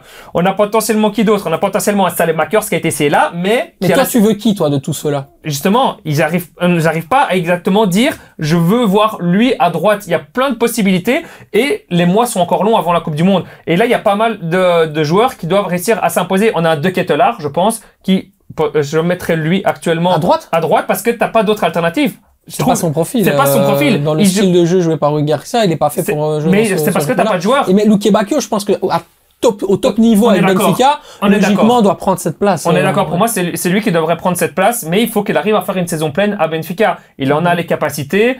Il devrait être un titulaire indiscutable à Benfica. Maintenant, il faut qu'il arrive à enchaîner les matchs, enchaîner les titularisations, enchaîner les buts. Ça va être important. Diego Moreira a marqué dans cette position d'ailier contre le Paris Saint-Germain, même s'il était aligné à gauche, on est d'accord, mais il a marqué le but de la victoire. Enfin, but de la victoire, non. Il a marqué un but en deuxième mi-temps, justement sur cette position, sur ce côté droit. Mais son deuxième match avec les Espoirs n'était pas bon. Également, dans cette position aussi à droite. Ouais. Donc, toi, il y a aussi à boire et à manger dans tous les côtés. Salemaker est mieux fait dans un rôle de piston, comme il joue à l'AC Milan. Donc, c'est assez compliqué, je pense. Il va y avoir pas mal de discussions, de choix possibles, au niveau de cette place d'attaquant droit. À l'heure actuelle, on n'a pas encore l'attaquant droit de la Coupe du Monde. Et donc, c'est pour ça que tous les joueurs qui ont le potentiel de jouer à cette place-là doivent être conscients, doivent faire de bonnes choses au niveau de leur club, au niveau du choix également du mercato, parce qu'on sait que le choix du mercato hivernal est très important avant une Coupe du Monde, mais il y a quelque chose à prendre. Un Bakayoko peut prendre cette chance, peut saisir cette chance, mais je suis d'accord avec toi qu'actuellement, Luque Bacchio pourrait être le potentiel. Les deux derniers choix comme titulaires en Macédoine, ou plutôt contre la Macédoine, c'était Salemakers et Trossard. Qui ne sont pas des bons choix parce qu'il y en a un c'est un piston et l'autre, excuse-moi, mon équipe nationale c'est très compliqué. Donc, et il joue pas à droite à Arsenal non plus. On prend Trossard, on prend Salemakers, il y a Luque Bacchio, il y a Bakayoko, ça fait déjà 4 choix possibles. De Ketelaar qui est possible, les joueurs à droite qui a joué contre l'Ukraine, il me semble, dans cette place-là également. De Ketelaar, ça fait le 5e. On pense à qui du côté de Felice Matsu pour le côté droit? Qu'est-ce qui te plaît? Moi, je vais encore faire un peu le malin, excusez-moi. Je vais parler différemment. C'est que pour moi, le choix des ailiers va dépendre du choix de l'attaquant. J'ai oublié d'en citer un, excuse-moi, j'ai oublié d'en citer un, Malik Fofana. Oui, mais justement. Mais qui joue pas à droite, qui joue à gauche. Mais c'est ça le problème. En fait, moi, je pense que dans l'idée de jeu d'un Rudy Garcia, je pense qu'il va créer des automatismes entre Jérémy Doku et Malik Fofana pour faire en sorte que les deux s'intercroisent pendant le match. Oui. Ce qui est déjà arrivé souvent sur des années avec les Diables. Non, mais il faut, quand un entraîneur, moi je réfléchis en tant qu'entraîneur, quand tu mets une équipe en place, que tu mets un joueur en place en fonction du profil, ça dépend toujours de la complémentarité qui est à côté de toi. Donc, si l'attaquant de pointe qui va jouer est un joueur d'intervalle qui peut décrocher, tu peux mettre un pied opposé à droite, genre un gaucher Fofana ou Bacchio qui va pouvoir prendre des appuis sur le pivot si c'est De Ketelaar qui joue, si c'est allez. Il y en a donc non, Luke Bakio par exemple qui est gaucher aussi. Bakayoko, le titulaire qui est blessé. Allez, je reviens pas sur son nom. Malik Fofana? Non, le titulaire qui est blessé en pointe. Lukaku, voilà. Ouais. Si c'est Lukaku qui joue, Doku est droitier, peut jouer à gauche et on sait qu'il va prendre des appuis sur Lukaku, etc. Si c'était Ketelaere, c'est la même chose. À droite, tu peux te permettre de mettre un gaucher qui rentre, Luke Bakio, Fofana, qui rentre intérieur, qui peut prendre appui. Ok. Si maintenant tu joues avec un autre profil d'attaquant, est-ce que l'entraîneur va préférer des flancs de verticalité, comme c'est les Makers qui peut jouer à droite, qui peut prendre de la verticalité. Trossard le fait un peu moins parce qu'il aime bien rentrer dans le jeu, donc tu peux jouer avec un Trossard. D'ailleurs, son match était meilleur parce que De Ketelaere a joué en pointe et donc il a aussi su prendre des relais. Donc pour moi, ça dépend un peu de la complémentarité des profils à côté de toi et devant toi. Mais la seule certitude, c'est que tu as plein de possibilités. Mais si tout se passe bien, c'est Lukaku en pointe et il n'y a pas de débat. Voilà, si tout se passe bien. Et Doku à bien, gauche, il n'y a pas de débat non plus. Il n'y a pas de débat. Donc ça reste ce poste de latéral droit. Maintenant, tu peux te permettre justement alors à ce moment-là de jouer avec un gaucher à droite qui a de la verticalité, qui peut rentrer dans le jeu, qui peut prendre appui avec Lukaku et s'infiltrer derrière. Ok, si tu joues avec un attaquant de profondeur, mais t'auras peut-être besoin de percussion alors que t'as un autre qui rentre dans le jeu, tu vois. Oui, mais la force de Doku, c'est un joueur qui sur les 2-3 premiers mètres va accélérer, va faire la différence. La percussion, tu vas l'avoir avec les arrières latéraux. Okay. Si tu mets un joueur qui joue intérieur pour avoir du surnombre intérieur, qui prend appui avec ton attaquant, la percussion, tu peux l'avoir avec l'arrière latéral droit et l'arrière latéral gauche. D'ailleurs, c'est ce qui se passe quand Doku rentre intérieur à gauche. On a des percussions de l'arrière latéral gauche et ça peut être la même chose à droite, que ça soit avec Meunier ou que ça soit avec n'importe qui. C'est n'importe qui, ouais, bien sûr. Mais alors, le problème qui se pose, c'est le placement défensif derrière sur le positionnement et l'espace que tu laisses dans ton dos. Quand on voit les bévues qui ont été laissées par Maxime de Kuyper dans le match face au Pays de Galles, et ce n'est que le Pays de Galles, moi, je trouve que ce n'est pas une sécurité, tu vois, de jouer dans ce cadre-là. Peut-être qu'on devrait s'appuyer alors dans ce cas-là, comme l'a fait Rudy Garcia, sur un ailier de percussion qui n'est pas un vrai ailier, dont la potentialité n'est pas la meilleure, mais on doit quand même à un moment donné faire fi de ça et trouver un compromis. Et on va sur un Salemakers pour jouer justement dans la percussion, etc., histoire de protéger un peu ce couloir droit. Parce qu'on souffre à chaque fois dans notre profondeur, dans notre gestion de la profondeur défensive. C'est très compliqué. Je suis 100% d'accord avec toi. On parle quand même d'une Coupe du Monde. Offensivement, tu mets 2 coups de Kuyper, le côté gauche, il est incroyable. Mais défensivement, tu vas jouer contre des nations, contre le Portugal, le Brésil, la France, l'Espagne, tout ça. Défensivement, ton côté gauche, il va prendre le haut. Et tu vas prendre plein de goals de ce côté-là. Je pense aussi, c'est ça que c'est problématique. C'est pour ça que je voulais passer à 3. Je pense que si on passe à 3, évidemment, le problème est différent. Mais on peut toujours mettre un ailier. Donc la question reste la même. À qui est-ce qu'on met à côté de Non, mais en passant à 3, pour moi, le débat, il est pas là. Parce qu'en passant à 3, tu auras quand même des espaces à côté de la défense de 3. Et tu auras tes couloirs avec un seul homme. Et pas 2, tu sais pas doubler tes couloirs et défensivement et offensivement. Moi, je pense que le système aujourd'hui, avec les joueurs qui sont en place en Belgique, les profils des joueurs, pour moi, le système, il est bon. Il y a quelques mois de la Coupe du Monde, Garcia va pas changer de système. 4-2-3-1, alors on reste comme ça. Moi, je pense que c'est le système qui convient le mieux à la Belgique aujourd'hui. Et puis voilà, il a fait tous ses matchs de qualification dans ce système-là, il va pas changer maintenant. Non. Parce qu'il a plus assez de temps, c'est pas Tedesco, c'est pas 12 changements à l'approche d'une compétition internationale. Ça, je sais pas. Vous savez que je critiquerai jamais des collègues. Non, c'est ce que tu penses. Non, je critiquerai jamais des collègues. C'est le côté langue de bois de Felice qu'on n'aime pas évidemment, mais on l'aime lui. C'est comme ça, il est là évidemment pour protéger la confrérie des entraîneurs. Exactement. C'est une petite secte. Et donc pour moi, le système il changera pas. Je suis assez d'accord sur le fait de dire que défensivement, par rapport aux joueurs qui sont en place aujourd'hui, ça va être peut-être un peu plus difficile. Mais le tout, c'est de savoir, la Belgique peut se permettre de vouloir être conquérante, de vouloir jouer haut, de ne pas défendre. Parce que pour moi, elle a assez de qualité. Et donc, si tu es dominant, que tu es conquérant, que tu as le ballon, que tu as une bonne possession, après, tu vas jouer contre des nations bien différentes que celles des matchs de qualification. C'est une certitude. Mais elle a déjà prouvé dans le passé que même contre des grosses nations, tu peux être conquérant. Oui, puis il n'y a plus de petites nations. Felice, l'île Féroé est en train de se qualifier. Attention, danger. Moi, je pense qu'on doit être patriote. C'est comme ça qu'on dit.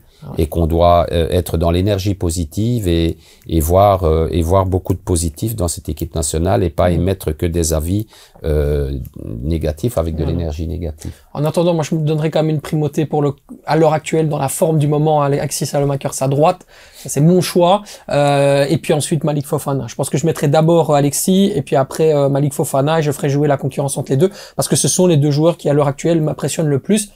Xavier, on est plutôt aussi dans cette énergie-là. Oui, clairement, moi je te rejoins. En fait, c'est surtout, je pense, un peu en fonction de l'adversaire. Tu peux peut-être t'adapter pour ton choix, vu que tu as plein de choix possibles, comme on l'a dit.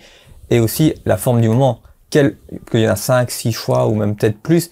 Mais peut-être qu'il y en a 3, 4 que genre mars, avril, mai, ils seront en méforme. Et tu en auras peut-être un ou l'autre qui était en bas de la liste, qui sera pour un moment genre en feu, si on peut dire ça comme ça. Et ce sera peut-être lui qui devra vraiment prendre sa place. Donc vraiment...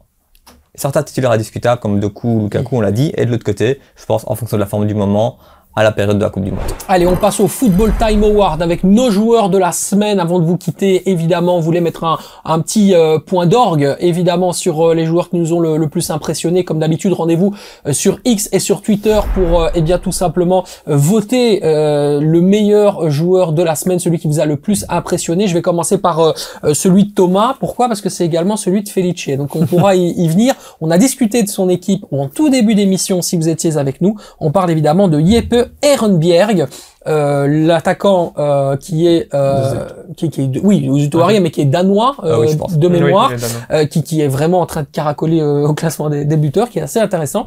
Donc qu'est-ce que tu penses toi justement de ce joueur? T'as voulu le mettre comme celui qui t'avait le plus impressionné cette semaine, Felice? Oui, parce que moi j'aime bien mettre des joueurs en évidence, des joueurs un peu moins connus. Allez, j'ai pas envie de dire qu'il est pas connu, mais il est un peu moins connu, il vient de la division 2, il a excellé déjà en division 2, en Challenger Pro League avec Zult.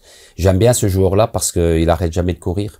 Il a un super pied gauche, il a une capacité d'infiltration en venant de la deuxième ligne qui est assez extraordinaire, et puis il marque facilement puisque il est dans les meilleurs buteurs, même meilleur buteur actuellement du championnat. Donc c'est un profil hyper intéressant pour un entraîneur qui est assez polyvalent. En étant gaucher, il peut jouer dans ce triangle à droite, il peut jouer dans ce triangle à gauche. Il a une belle frappe, il a déjà marqué pas mal de buts sur des frappes et d'autres sur des infiltrations. Donc pour moi, c'est vraiment un beau joueur et je pense qu'il va avoir un grand avenir, au moins en Belgique. En parlant des buteurs, Quentin, tu en as choisi un autre, qui d'ailleurs lui aussi truste le classement général des buteurs, ouais. Raoul Florus. Florus, ouais, exactement, qui a été décisif à 2 reprises, notamment sur, comme Xavier en parlait, cette action où il y a je sais pas combien de joueurs de Charleroi autour de lui. Il a le temps de se retourner tranquillou, il la met premier poteau. Et puis le centre également qui amène aussi le 2-1, donc 2 buts assez importants pour donner les 3 points à son équipe. Et côté Xavier, je sens le féru du football asiatique. Ouais, cette aussi, j'ai pas pris un joueur de gants, tu vois. Ouais, faut changer, on saurait. Si tu fais ça, alors, dans ce cas-là, moi, j'appelle direct le club, il y a favoritisme, il se passe un truc entre Xavier et le club, hein, c'est sûr. Il a pris un petit billet, je sais pas ce qui se passe, mais il y a de l'amitié, en tout cas, c'est sûr. Non, voilà, j'ai pris un joueur de Saatron qui était même pas titulaire, qui a fait juste une rentrée, il a joué 23 minutes, c'est Keita Matsuzawa. Keita Matsuzawa. Celui qui fait le 2-2. Okay. D'accord. Juste avant, il a une action où il mène retourner, genre, si le ballon il rentre, je crois que c'est le goal de la saison. Tom, direct. Voilà. Et je trouve qu'il a fait une super rentrée alors que il est rentré du côté de Sardella. Ouais. C'est quand même pas le joueur le plus simple. Enfin, c'est quand même Kolker en Belgique, donc rentrer de son côté, c'est pas forcément le plus simple à jouer. Et franchement, il a mis le feu dans la défense d'Anderlecht. Hein. Honnêtement, Saint-Tron s'en sort avec 1 point. Ils auraient peut-être pu s'en sortir même avec 3 points vu son entrée. Franchement, ils ont bien transféré, hein, Saint-Tron. Ouais. Et franchement, lui, tu te demandes pourquoi il commence pas le match. Quoi, ça fait plusieurs semaines que le coach le dit, hein, que c'est un des joueurs qui est le plus prêt. Attends, il se passe un truc là. Pourquoi il y a une blague, il y a quelque chose, tu souris, il y a le petit second degré par rapport à ton ancienne époque à Saint-Tron, il se passe un truc là. Je dis qu'ils ont bien transféré. Oui, ils ont bien transféré. Cette année. Ouais, cette année, ça. Non, c'est bien. Et c'était pas le cas l'année, quand t'étais là? Si. Mais... Tu as une revendication à faire au bureau des plaintes? Fais-le maintenant, hein. Pas du tout. C'est maintenant ou vous vous taisez à jamais? Non, parce que je risque d'avoir une amende financière. Ah, voilà. Et on retourne, évidemment. On peut pas dire ce qu'on pense. Exactement. Eh ben, ça me permet justement de faire la transition avec mon joueur de la semaine, puisqu'on va retomber sur le match qui a initié ce débat. Rafiki Saïd, évidemment, le joueur comorien qui va peut-être participer à la CAN d'ailleurs avec les Comores, titulaire en équipe nationale, joueur fantastique. Il est véritablement le joueur clutch pour faire la différence du côté du Standard de Liège. C'est très simple. Quand lui fonctionne bien, toute l'armada offensive fonctionne bien et bien souvent le Standard gagne. Donc voilà, il y a un lien de cause à effet très clair entre la forme du Standard de Liège collective et la forme individuelle Rafiki Saïd. Ça tombe bien, c'est quand même le joueur qui a coûté le plus cher, 2,5 millions d'euros plus bonus quand même en provenance de l'Estac 3 cet été. Il y a quand même quelque chose à jouer, c'est un joueur immensément important. Est-ce qu'il peut, lui, prendre le Standard sur ses épaules et le porter, l'amener tout en haut là du top 6? Ouais, franchement, il a quelque chose. On en parlait au début de saison que je l'avais déjà mis une fois dans mes joueurs de la semaine.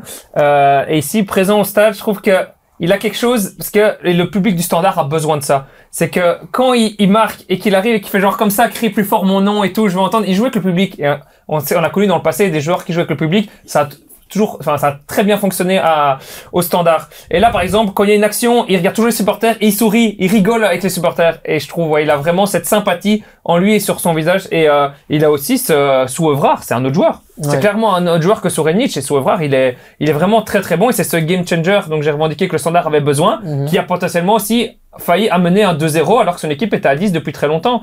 Donc c'est un joueur qui va faire gagner pas mal de points au Standard, je pense, et qui est très bon dans cette vitesse et cette reconversion offensive qui est complémentaire avec un Thomas Henry. On en parlait notamment avec Felice de ce joueur attaquant qui sait garder le ballon en profil à la Kanga ou d'autres. Eh ben Thomas Henry est parfait dans ce style de jeu, dégagement des polos, il gagne son duel et ça balance après Rafiki Saïd en profondeur et c'est comme ça que le Standard se créera beaucoup d'occasions. Et on vous donne donc rendez-vous sur X et sur Twitter pour les joueurs de la semaine, Matsuzawa, Ernstberg, j'espère que je l'ai bien prononcé, Rafiki Saïd évidemment et Raoul Florouche. C'est comme ça qu'on le prononce, mon Quentin, j'espère ne pas avoir écorché son nom bien évidemment. Le classement général, tac, il s'annonce juste ici à côté de moi et vous pourrez évidemment comme d'habitude noter qui actuellement trust le haut de tableau de ce nouveau trophée que nous allons remettre, qui succédera à Adriano Bertaccini. On a hâte évidemment de le savoir et ce sera évidemment en fin d'émission, plutôt en fin de saison, que nous le découvrirons. On vous rappelle les 10 tickets à gagner pour la rencontre entre le Sporting Charleroi et Anderlecht, comme d'habitude. Dans les commentaires, vous répondez au nombre de buts qu'il y aura dans la rencontre entre le FC Bayern Munich et le club de Bruges, ainsi qu'évidemment la minute du premier but. Je vous laisse là-dessus. N'oubliez pas de liker et de vous abonner. Merci Quentin. Merci beaucoup Felice. Avec plaisir. À très vite, beaucoup de succès. J'espère que il y a des choses qui vont se passer très très bien du côté de du succès où un maillot blanc, peut-être le Real, on sait pas. Ce sera sympa pour toi. Et Quentin également, on se retrouve la semaine prochaine. Prenez soin de vous, prenez soin des autres. Ciao ciao, c'était le Football Time.